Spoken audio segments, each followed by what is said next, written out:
సేకరించడం జరుగుతుంది. ములుగు జిల్లా భూపాలపల్లిలో కాంగ్రెస్ బీఆర్ఎస్ మధ్య బాకీ డోకా కార్డుల పంచాయతీ ముదిరింది. ఏమాత్రం తగ్గకుండా స్థానిక సమరానికి సై అంటూ రెండు పార్టీలు విస్తృత ప్రచారాన్ని చేస్తున్నాయి.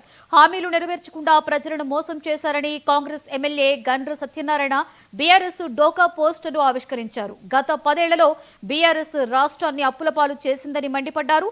అదేవిధంగా కాంగ్రెస్ అధికారంలోకి వచ్చి 22 నెలలు గడుస్తున్నా హామీలు అమలు చేయలేదంటూ బీఆర్ఎస్ మాజీ ఎమ్మెల్యే గండ్ర వెంకటరమణారెడ్డి కాంగ్రెస్ బాకీ కార్డు పోస్టర్ను ఆవిష్కరించారు.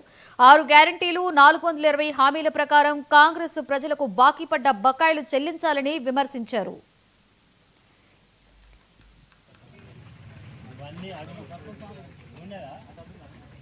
అదేవిధంగా భూమి లేనటువంటి నిరుపేద రైతు కుటుంబాలకు 12,000 రూపాయలు ఇస్తామని చెప్పిండ్రు. ఆటో కార్మికులకు 15,000 రూపాయలు ఇస్తామని చెప్పిండ్రు. మరి ఈరోజు ఆటో కార్మికులకు 15,000 లేదు. అదేవిధంగా ఆర్టీసీ కార్మికులకు రావాల్సినటువంటి ప్రోత్సాహకాలు లేవు. మరి ఈ రకంగా ప్రతి విషయంలో ప్రజలు వంచిండు. ఈరోజు నేను వస్తూ ఉంటే ఇక్కడ ఒక పెద్ద మనిషి సారయ్య గారి ఇంటికి పోయి అడిగిన, వాళ్ళ బిడ్డలందరూ కూడా నీళ్లు మోస్తూ ఉన్నారు. అది ఏందా నీళ్లు మోస్తున్నారు, మిషన్ దగ్గర నీళ్ళు వస్తలేవా అంటే, ఎవరికి చెప్పాలా సార్, ఈ ప్రభుత్వంలో ఎవరికి చెప్పినా ఏం లేదు అంటే మిషన్ భగీరథ నీళ్ళు ఇయ్యలేనటువంటి దుస్థితిలో ఈ ప్రభుత్వం ఉందంటే ఏ రకంగా ఉన్నది. మనం ఉన్నప్పుడు గ్రామ పంచాయతీలను ఏ రకంగా నడిపించినాం. ఈరోజు ప్రతి గ్రామ పంచాయతీల్లో సీసీ రోడ్లు వేసినాం, ప్రతి సైడ్ లైన్లు కట్టినాం, ఇంటింటికి నీళ్ళు ఇచ్చినాం, మరి శ్మశాన వాటికలు కట్టినాం.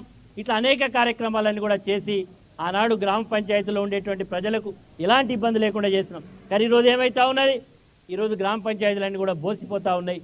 మనం ఈరోజు శాంపేట మండల కేంద్రంలో 4 రైడ్ల రోడ్డేసి సెంటర్ లైటింగ్ సిస్టమ్ పెట్టి ఈరోజు ఈ యొక్క గ్రామానికి, ఈ మండల కేంద్రానికి ఒక మంచి గుర్తింపు వచ్చే విధంగా కార్యక్రమాలను చేసినాం.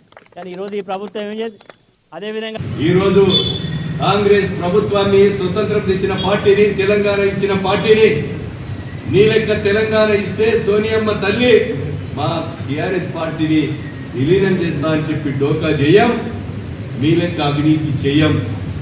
అవినీతి చేసిన వాళ్ళ గురించి ప్రజలు గుణపాఠము శాసనసభ ఎన్నికల్లో చెప్పారు. పార్లమెంట్ ఎన్నికల్లో బీఆర్ఎస్కు గుండు సున్న చూపెట్టారు. రేపు జరగబోయేటువంటి స్థానిక సంస్థ ఎన్నికల్లో ఎంపీటీసీ, జెడ్పీటీసీ, సర్పంచ్ ఎన్నికల్లో మరి నీకు గుణపాఠం చెప్పడానికి ప్రజలు సిద్ధంగా ఉన్నారని మీకు ఈ సందర్భంగా నేను తెలియజేస్తున్నాను.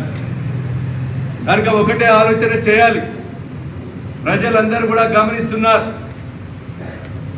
ఈరోజు ఈ నియోజకవర్గంలో కూడా పోటీ పడే మేము నియోజకవర్గ ప్రజలు వాస్తవాలను గుర్తించి ఈ డోకా బీఆర్ఎస్ డోకాబాజీ మాటలను మీరు తీవ్రంగా ఖండించవలసిన అవసరం ఉన్నది.